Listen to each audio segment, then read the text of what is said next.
effort is what you do when nobody's watching. You go past your limits. You beat what's in your mind and tell your mind that, you're not done yet. You're not tired. I'm not to the finish line. Like, I could keep going.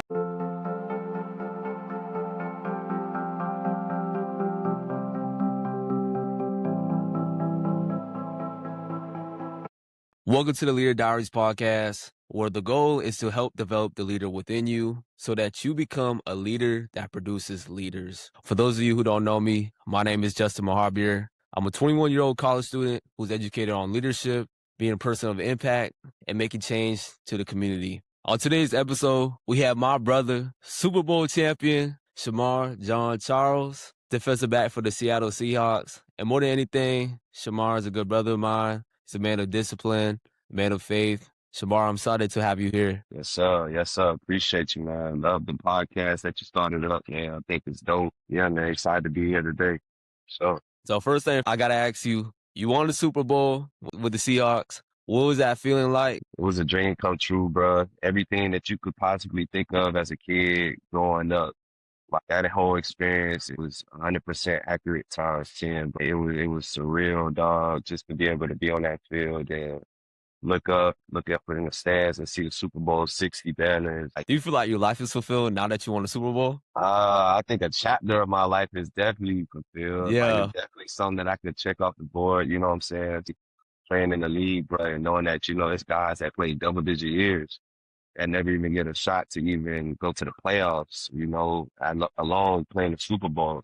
For me to be in year 5 and be able to experience that and not just experience, but win a Super Bowl, bro, like, it's definitely something I could say I could check off the box, bro. That's a memory for last time, absolutely. And you think about, like, some of these quarterbacks, they even haven't won a Super Bowl, like Josh Allen, Lamar Jackson. Right, it's So crazy. that's a huge accomplishment, man. Who was Shemar Jean-Charles before he stepped on the field?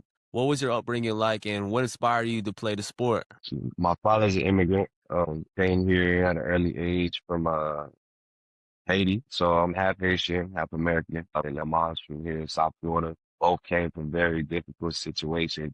Me personally, bro, like growing up, I was always pretty much like a quiet kid who gravitated towards sports at an early age. Wasn't really big into like video games like that growing up. I was always outside playing, whether that was hoops, like hooping or, just throwing the football around. Like I would be out there for hours just throwing the ball to myself, doing push-ups outside. I wasn't really talented at too many other things, but like I always had the discipline mindset. Before I knew I was being disciplined at the time, I just been blessed, like just growing up. It's crazy, like seeing how everything manifests and, just seeing where I'm at now and kind of looking back at it, it's kind of crazy because it all kind of made sense, whether that was injuries or like the way certain things went, while playing on different teams and like doing different sports and just, ups and downs throughout life, when it's personal life and everything, but it all led to me being here now. Yeah, I like to say there's always a why behind everything. Like there's a purpose to every situation, good and bad, and it's to Bro. shape you. I'm sure it's fruitful looking back. All the, sweat, all the pain, all the perseverance is all paid off. Put your mind to something, dog, you stick to it. It don't matter who has anything to say or what's being said, like you can make it happen. People gonna talk at the end of the day. Right. And I like to use that as an indicator. You're doing something right. If you got people chirping, people talking. Right. So what age did you realize that you could play football at the next level? So I was born and raised in South Florida, Miramar, Florida. And I started playing football really at like 5 years old. I started off playing flag football. So I played like 2-3 years of flag football. And then that's when I transitioned to tackling. So my first position in football, technically tackle football, offensive line. Like I was an old lineman my whole life. And I didn't play a skill position till high school to play center, bro. Like, which is the crazy part. But I was always strong and I was always like an aggressive kid, but I played for a really talented team growing up. I played at Pembroke Pine Optimists.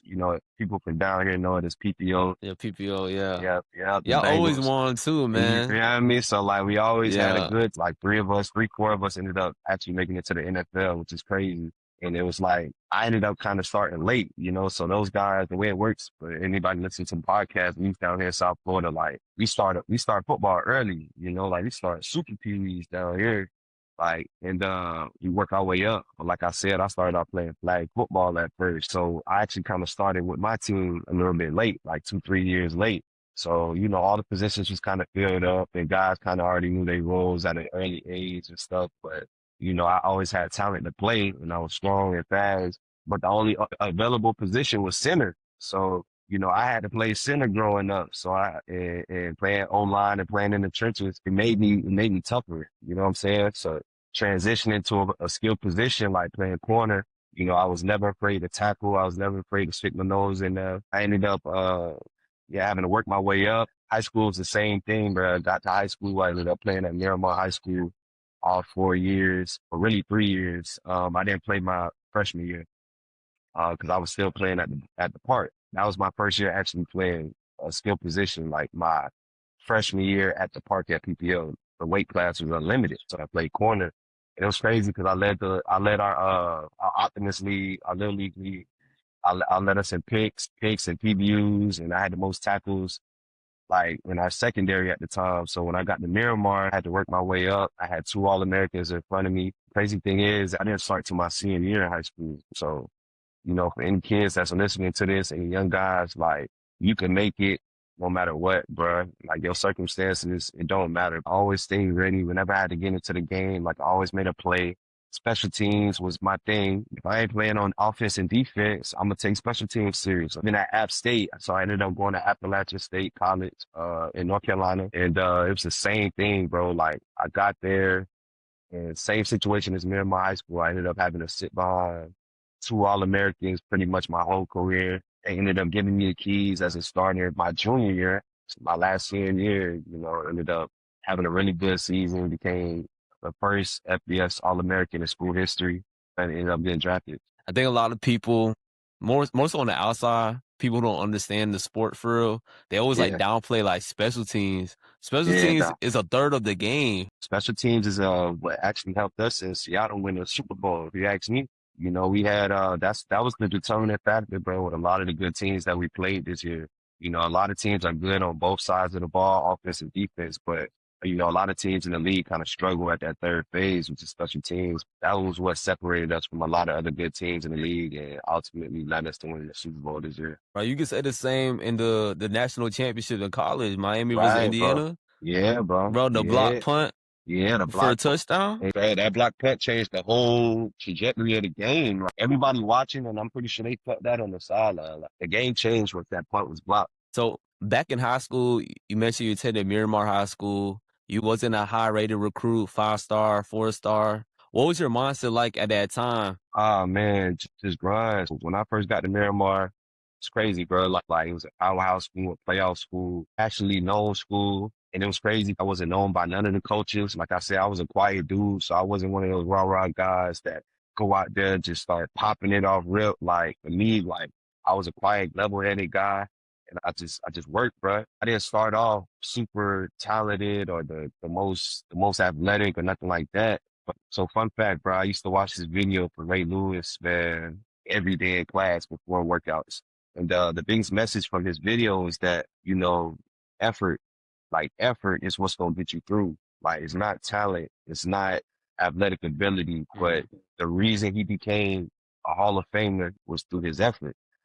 Like, and it doesn't have to be loud, your effort is what you do when nobody's watching, you know. Can you go past your limits? Can you beat what's in your mind and tell your mind that, you're not done yet. You're not tired. I'm not to the finish line. Like I could keep going. I used to take that into every workout. So for me, like guys didn't even know it at the time, but for me, I'm competing like weight room, in class, be doing conditioning. I'm trying to win every rep. Like I want my reps to look Mm. better than everybody. Just having that transition to high school, it was crazy, bro. I was a small kid. You know what I'm saying? Like I wasn't that fast. I didn't run no 4.4 in high school. It was crazy. I ran like a 4.8, 4.9 in high school, bro. Just competed hard. Like and ended up getting the week before signing week, I ended up getting a scholarship offer from Appalachian State. Yeah, I like how you mentioned like leadership doesn't have to be loud, Yeah, and dope. how you treated like every rep, you took it serious. I believe that how you do anything is how you do everything. And Right, you bro. had mentioned what you did on the field, what you did in the classroom. That's good because I think a lot of athletes they stop at the field part. It doesn't go into the classroom. Right, right. So that's powerful, man. So you ran a 4.8, 4.9, 40 in high school. How did you get that time down? High school, bro, like I didn't know anything about no 40, you know what I'm saying? So I'm just running off straight effort. That's it. But I just wasn't that fast. But I always had game speed though. A lot of people don't know that 40 is all technique. Ain't gonna lie, I was kind of embarrassed the first time I got my time back officially. So back then, I don't know if they still have it, but the Nike Spark combine was like a big event, like every year for high schoolers. And for me, bro, my first time going out there was a bunch of high schoolers from all over Dade and Broward. And we'll do like combine like drills. So we're doing a 40, we're doing a shuttle, all of that, bench press, all of that. They have it at the field. So for me, I went out there one year and I ran my 40 and I got my time back and it said like 4.9, it said like 4.92, 4.93. It was so bad, bro. I didn't even show my times to like my teammates or nothing. I ended up like throwing away my paper and all because I'm like, bro, there's no way. Like I was just embarrassed. But now, I look back and I laugh at it, bro. I ended up pro day, bro. I ended up running a fast time, bro, fast enough time to get me drafted. So I ended up running a 4.47. Ended up picking that speed. What was your welcome to the NFL moment? I'll probably say 2022. I was playing for the Green Bay Packers, bro. And man, so this is a good lesson. Always stay ready, no matter what time of the game. If you are not starting, so I wasn't starting at the time. Playing special teams, backup, defensive back. We playing the Cincinnati Bengals, and this is when they had Joe Burrows. He was having a great year. At Jamar Chase, and he was having a great season. And Joe Mixon, the running back, when they had those guys, and it was a crazy game, bro. Like the score was like 35 and 37 at the time. It was like 5 minutes left in the fourth quarter, and they were driving the ball, bro. And like since he had drove the ball to like the 10-yard line, they were like I lied, they were like on the 5-yard line, bro. We had a corner go down with injury. Mind you, I didn't play on defense the whole game. So I'm just on the sideline, just spectating. I'm playing on special teams, but I'm not expecting to get in the game on defense, especially because it's the fourth quarter now. So we had a corner go down, boom. So coach grabbed me out of nowhere. He's like, Shane, get in the game. All right, let's go. Like, you gotta go. So, bro, I go out there, bro, and first play, they tossed the ball to Joe Mixon, bro. They tossed it to the right. And so I'm running to go knock his legs down. And he hit me with the meanest, like cutbacks. It was so bad I tried to trip him, bro, like with my leg. Like that's how bad I got broke off. So, bro, that was my welcome to the NFL. Like, coach took me out the next play. But I ended up shaking back later on that season. You feel me? So that taught me a good lesson. But you gotta always stay ready, bro. Like no matter what, even if it's 10 seconds left, like I'm locked in, like I'm getting ready to go in and play. Before we continue with today's episode, a quick thank you to G-Books Bookkeeping and Tax Services. If you're a business owner or entrepreneur, keeping your finances organized can make all the difference.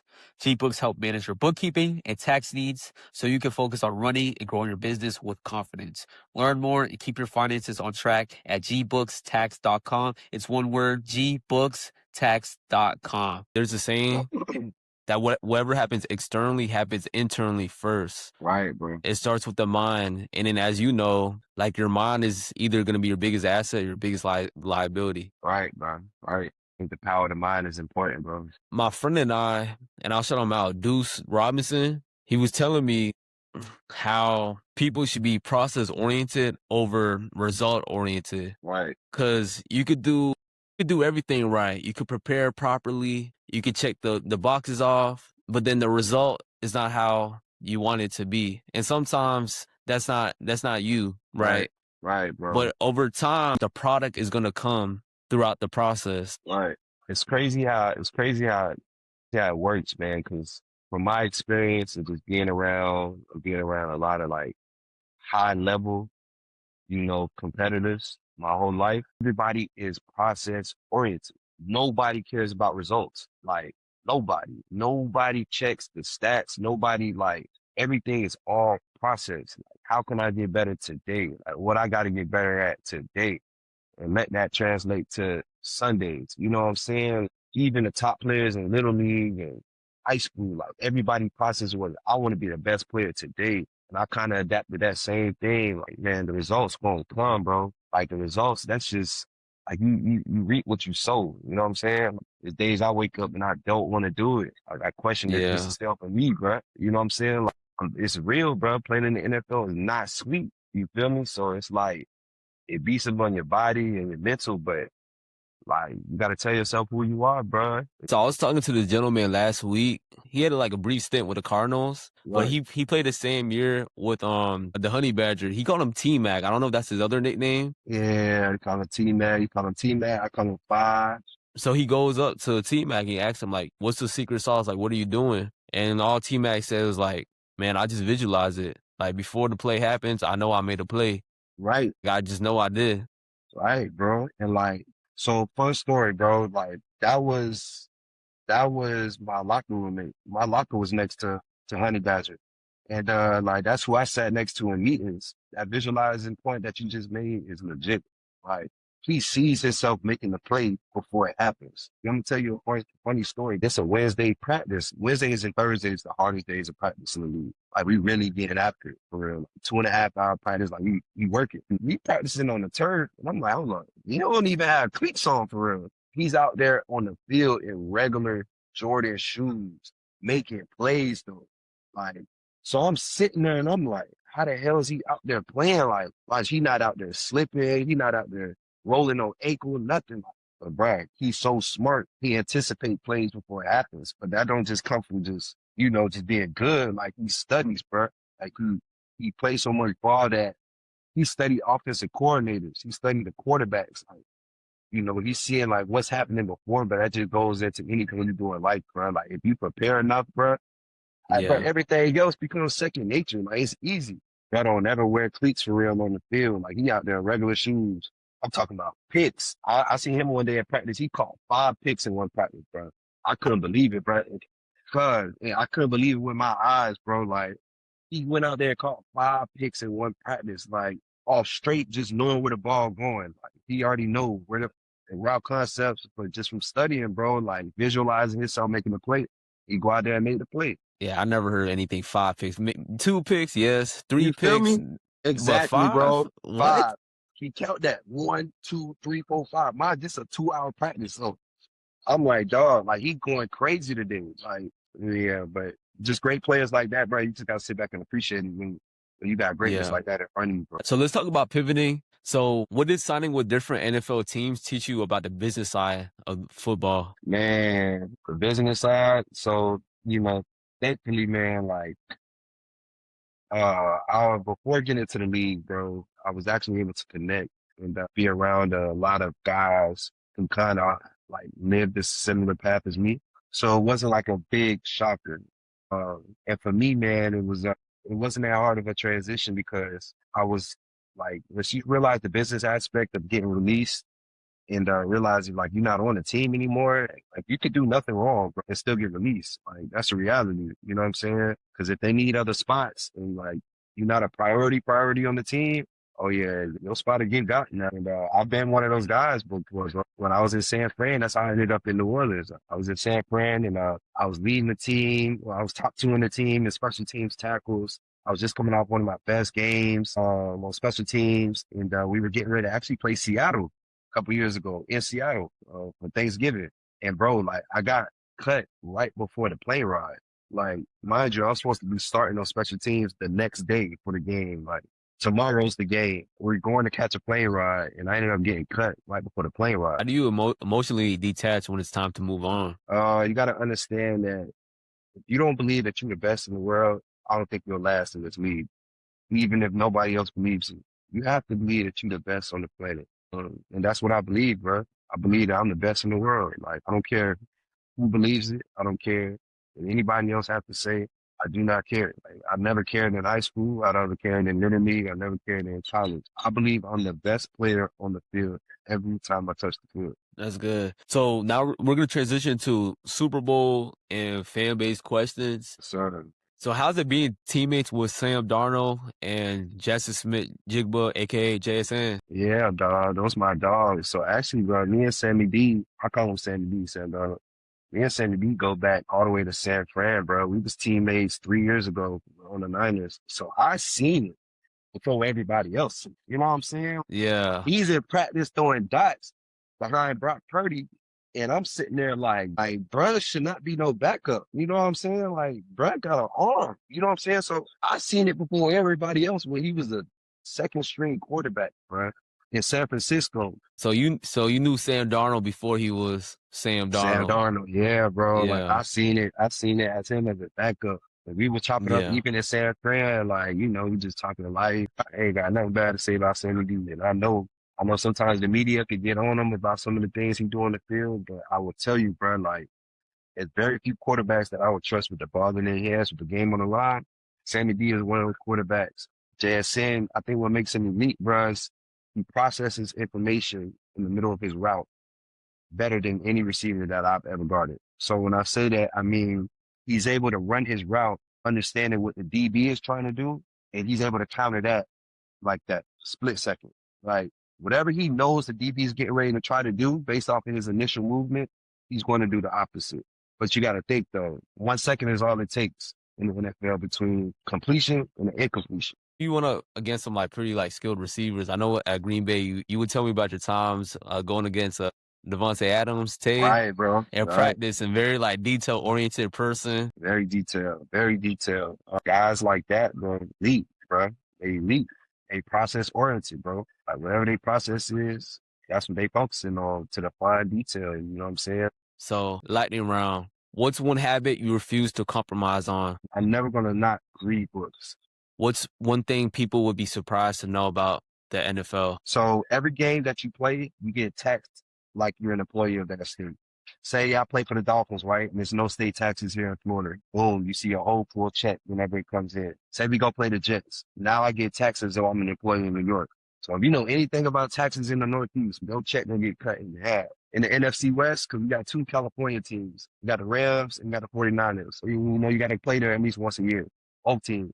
So your check is getting cut like almost 60%. So yeah, people don't know that. They think like every check is like a full check. Everywhere you go, you get taxed until you're an employee of that state. So this is the last question. So when the clock hits zero, how does Shemar Jean-Charles want to be remembered as? I want to be remembered as a great dude and just a guy who motivated the youngest, man. At the end of the day, bro, it's all about the kids, the ones who's up next. Cause I was that kid and I just want all the kids to know at the end of the day, bro, like you can make it happen, bro. You could be a nobody and still end up being the one to win the Super Bowl. You could be the no-star recruit. You could be the kid who's dealing with injuries. You could be the kid who's having problems back home.